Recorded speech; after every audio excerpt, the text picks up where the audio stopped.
Hi friends, இன்னைக்கு நம்ம வீடியோவில் ரெண்டு முக்கியமான விஷயங்களை பேச போகிறோம். அதுதான் பார்த்தீங்கன்னா இப்போ ரொம்ப சர்ச்சையாக வைரலாக போயிட்டு இருக்கு.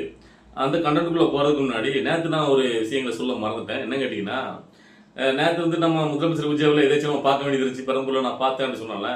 ஸோ ரொம்ப ஒரு ஆச்சரியமான விஷயம், ரொம்ப வந்து மனசார பாட்டுன்னு நினைக்கிற விஷயம். என்ன கேட்டிங்கன்னா, இங்கே ஒரு கொடி கிடையாதுங்க, பேனர் இல்லைங்க, ஒரு ஃப்ளெக்ஸ் கிடையாதுங்க. முதலமைச்சர் விஜய் அவர்கள் அந்த எம்எல்ஏ சட்டமன்ற தன்னுடைய அந்த எம்எல்ஏ அலுவலகத்தை திறந்து வைக்க போறாரு.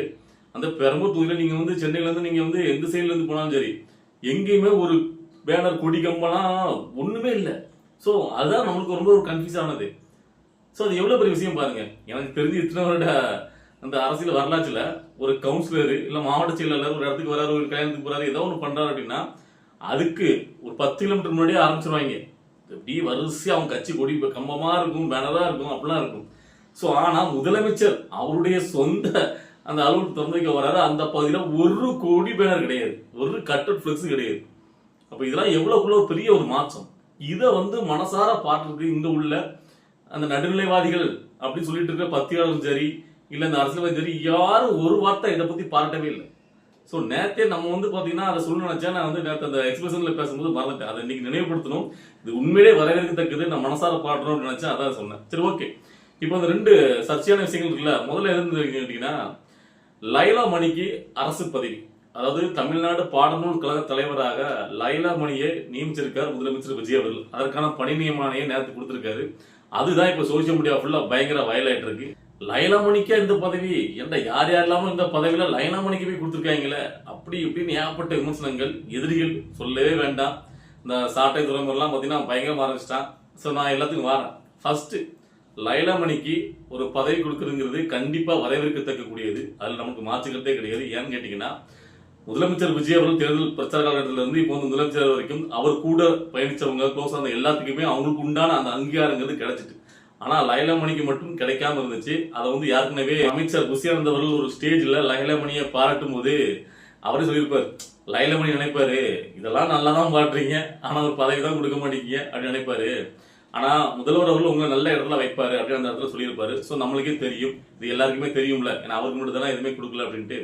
ஸோ அப்போ நாம் என்ன நினைச்சோம் கேட்டீங்கன்னா, அந்த சட்டமன்ற இடைத்தேர்தல் வருது, அதெல்லாம் நிப்பாட்ட வைக்கலாம், அப்படி இல்லைன்னா எம்பி தேர்தல் அதில் கூட ஏதாவது ஒன்று கொடுக்கலாம் அப்படிங்கிற மாதிரி தான் நம்ம நினைச்சிருந்தோம். ஆனா இப்போ வந்து தமிழ்நாடு பாடநூல் கழக தலைவராக கொடுத்துருக்காங்க. இப்போ இது என்னன்னு கேட்டீங்கன்னா, என்ன பொறுத்த வரைக்கும் ஓப்பனா சொல்லணும் மனசார அப்படின்னு கேட்டீங்கன்னா, அதாவது தமிழ்நாடு பாடநூல் கழக தலைவர் அப்படிங்கும்போது அது சம்பந்தப்பட்ட கல்வியல் சம்பந்தப்பட்ட துறைங்கும் போது என்ன பொறுத்த வரைக்கும் அதுல வந்து பாத்தீங்கன்னா அந்த துறையில ரொம்ப வடலாம இருந்த ஒருத்தங்களுக்கு அந்த போஸ்டிங் கொடுத்தாங்கன்னா அது வந்து கரெக்டா இருந்திருக்கும் அப்படின்னு இருக்குது. லைலாமணியார் கொடுத்து தப்புலாம் கிடையாது, ஆனா தப்பு நான் சொல்ல வரல, கொஞ்சம் அனுபவிக்கலாம் வச்சிருக்கலாம். மற்றபடி இந்த எதிரிகள் விமர்சிக்கிறார்கள், லைலாமணிக்கு அந்த பதவி, லைலாமணிக்கு அது கொடுக்கலாம் அப்படின்னு சொல்ற அளவுக்குலாம் அவ்வளவுக்குள்ள மட்டமானவர் லைலாமணி கிடையாது. ஏன்னா லைலாமணியும் நல்லா படிச்ச ஒரு பையன் தான், ஓகேவா, ஒரு நாகரிகமான ஒரு பேசக்கூடிய பையன் தான். என்ன நீங்க எதிர்த்தரப்புல இருந்து வைக்கிற கருத்துக்களுக்கு பதில் விமர்சனம் கொடுக்காரு. சாட்டை மாதிரி தான் அநாகரிகம் பேசல, சாட்டை இப்ப சொல்றான் லைலாமணிக்கெல்லாம் அந்த தமிழ்நாடு பாடநூல் கழக தலைவர் கொடுத்துட்டாரு அப்படின்னு. சரி, அப்ப இதுக்கு முன்னாடி திமுக ஆட்சியில யார் கொடுத்துருந்துச்சு? திண்டுக்கல் இளையணி தானே. திண்டுக்கல் இளையணி பாத்தீங்கன்னா ஒரு வாத்தியார் தான், அனுபவிச்சா தான், இல்லைன்னு சொல்லல. ஆனா இவரு வந்து பாத்தீங்கன்னா ஒரு அடுத்த தரப்புல இருந்து இளைய தலைமுறை வருது, ஓகேவா. இவரு படிச்சவர் தானே, படிக்காத ஒரு தரப்புல கிடையாதுல்ல, படிச்சவர் தானே, படிச்ச பையன் தானே. நான் கேட்கறேன், சாட்டை சொல்றான். அதாவது கேட்டீங்கன்னா, நீங்க வந்துட்டு எல்லாரும் கோவப்படுற என்ன இருக்கு, லைனை பண்ணி கொடுத்துட்டா லைனை பண்ணி கோவப்படுறீங்களே, நீங்க வந்துட்டு காக்கா பிரியாணி சாப்பிட்டா காக்கா குரல் தானே வரும், உன்னி கிருஷ்ணன் குரலா வரும், அதே மாதிரி விஜய்க்கு ஓட்டு போட்டா இப்படிதான் தற்கொலை தான் வளர்த்து விடுவாரு அப்படிங்கிற மாதிரி விமர்சனம் வைக்கிறான். சரி, ஓகே. இப்போ நீங்க உங்களுடைய ஆட்சி வந்துட்டு நாம் தமிழ் கட்சி ஜெயிச்சிருந்தீங்க, சப்போஸ் அப்படி வச்சிருந்தா நடக்காது, ஜெயிச்சுதான் வச்சுக்கோங்களேன். இப்போ உனக்கு இந்த பதவி யார் கொடுத்தா, உனக்கு கொடுத்திருந்தா சரி சொல்லிருப்பியா, இல்லைன்னா தும்பி இடுமணம் காட்டி கொடுத்திருந்தா சரின்னு இருப்பியா? நான் கேட்கறேன்.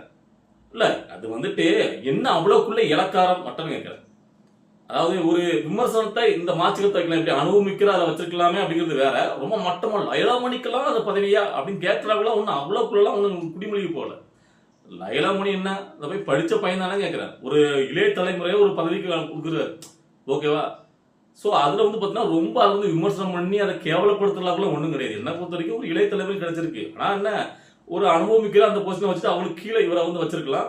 ஸோ இவருக்கே தலைவராக கொடுத்துருக்காங்க. அது என்னன்னு முதலமைச்சர் விஜய் யோசிக்காம கொடுத்துருப்பாரா? சரி, ஏதோ ஒண்ணு அவருக்கு அந்த திறமை இல்லாம தகுதி இல்லாம யாருக்கு எந்த ஒரு பதவியும் கிடைக்கல. இதுல வந்து பாத்தீங்கன்னா ஒரு படிச்ச பையன் தான், ஓகேவா. அதனால அது வந்து பாத்தீங்கன்னா அப்படி ரொம்ப விமர்சிக்கிற அளவுக்கு ஒண்ணு இல்லை. ஸோ இவங்கெல்லாம் என்ன கேட்டீங்கன்னா, முதலமைச்சர் விஜய் அவர்கள் அவருக்கு விசுவாசம் உள்ள ஆட்களை அவங்க கட்சியில் உள்ள ஆட்களுக்கு ஒரு பதவி கொடுத்தாலே இவங்கெல்லாம் எரியுது, அதை பொறுக்க முடியல. என்ன கேட்டீங்கன்னா, இந்த லைலாமணிலாம் ஆரம்ப கட்டத்துல இருந்து பாத்தீங்கன்னா இவங்களை எதிர்த்து, அதாவது முதலமைச்சர் விஜய் அவராக பேசினவர்ல, ஸோ அவங்களுக்கு அந்த பதவி போகும்போது இவங்களால தாங்க முடியல. இதே மாதிரி விமர்சனத்தை ஏன் திமுக ஆட்சி காலத்துல அதிமுக ஆட்சி காலத்துல வைக்கல? அந்த ஆட்சி காலத்திலையும் அவங்களுக்கு விசுவாசமான ஆட்கள் தானே அந்த பதவியில வச்சிருந்தாங்க. அப்போ திண்டுக்கல் அயனி வந்து பாத்தீங்கன்னா அப்படிதான். அதுக்குரிய அந்த கட்சியில் உள்ள எல்லாருமே அப்படிதான். என்ன அந்த கட்சி வந்து பாத்தீங்கன்னா ரொம்ப நாள் இருக்கக்கூடிய கட்சி, அதெல்லாம் அங்க இருக்கிறவங்களுக்குலாம் வயசான ஆட்கள். இப்போ உங்களுக்கு அதனால பாத்தீங்கன்னா அவங்கள வயசான ஆட்கள் உங்களுக்கு பாத்தீங்கன்னா அதெல்லாம் அனுபவமிக்க ஆட்கள் தெரியுது. இந்த கட்சி புது ரத்தம், இளைய தலைமுறைலாம் அதிகமா இருக்காங்க. அவங்க மாற்றத்துக்காக தான் இந்த அரசு வந்திருக்கு. ஸோ எல்லாத்துலயும் இளைய தலைமுறைலாம் பூத்துறாரு. ஓகேவா? ஸோ அதனால இது வந்து பெரிய ஒரு அபத்தமா, ஐயோ அவர் கொடுத்தாரா இவங்க வந்து பாத்தீங்கன்னா இப்படிலாம் இருக்காங்களா அப்படின்னு சொல்ற அளவுக்குலாம் பெரிய ஒரு சீன்லாம் இங்க ஒன்றும் கிடையாது. இவனும் வந்து பாத்தீங்கன்னா வயிற்றுல கத்திட்டு இருக்காங்க. அதான் நாம் தமிழ் கட்சி எதை எடுத்தாலும் நொட்ட சொல்றதுதான் ஒரே வேலை, வேற ஒரு மண்ணும் கிடையாது. அதாவது ஒரு பேனர் வைக்கல, அவர் வர இடத்துக்கு ஒரு கொடிகமன் நட்டல. ஸோ இதெல்லாம் பாட்டி ஒரு வார்த்தை பேசியிருப்பாங்களா? இல்லை கேட்கறேன். சும்மா எதை எடுத்தாலும் குறை சொல்லணும், நொட்ட சொல்லணும், விஜய் அவர்கள விமர்சிக்கணும், அது தவிர வேற எதுவுமே ஒன்று தெரியாது. சரியா? அதனால இவங்க வந்து கதைட்டே சாகட்டும் அப்படின்னு விட்டுரும் போனிதான். சரி, இதுக்கு அடுத்த சர்ச்சை ஒன்று பயங்கரமான சர்ச்சையாக கேட்டுருக்காங்க. என்ன கேட்டீங்கன்னா, சோசியல் மீடியா இப்போ தான் நான் பார்த்தேன். அதாவது முதலமைச்சர் விஜய் அவர்கள் நேற்று பெரம்பூருக்கு வந்துட்டு அடுத்த கட்டமா அந்த எம்எல்ஏ அளவுக்கு திறந்துட்டு வியாசர்பாடியில் உள்ள பணிமனை, இந்த போக்குவரத்து துறையில வந்து பாத்தீங்கன்னா பஸ் வந்து பாத்தீங்கன்னா விடுறாங்கல்ல, அங்கேயும் போயிட்டு ஆய்வு மேற்கொண்டார் மின்சார பேருந்துல.